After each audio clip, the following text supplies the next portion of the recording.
между кавказских, между двух высоких скал пробирался ночкой темной санитарный наш отряд.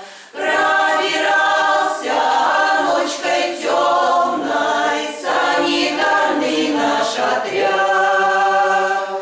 Впереди шла повозка, на повозке красный крест. Из повозки слышны стоны: братцы, скоро ли конец?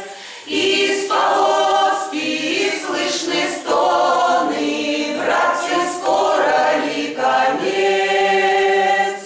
Обождите, потерпите, говорила им сестра, а сама едва шагала, вся измучена была.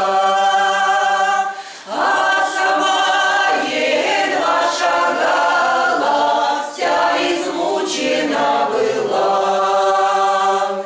Вот один боец диктует: здравствуй, милая моя, жив я ранен в правую руку, скоро дома буду я.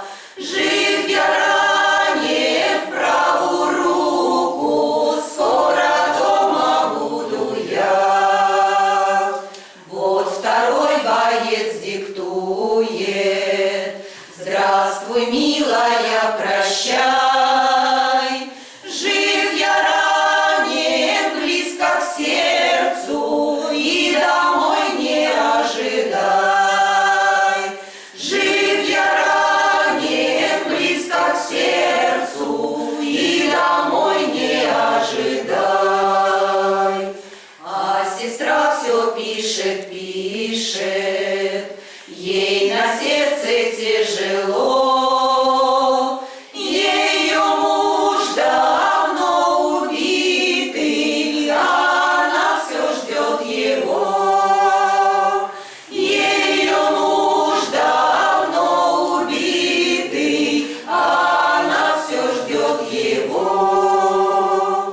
Между гор, между кавказских, между двух высоких скал пробирался ночкой темной санитарный наш отряд. Пробирался ночкой темной санитарный наш отряд.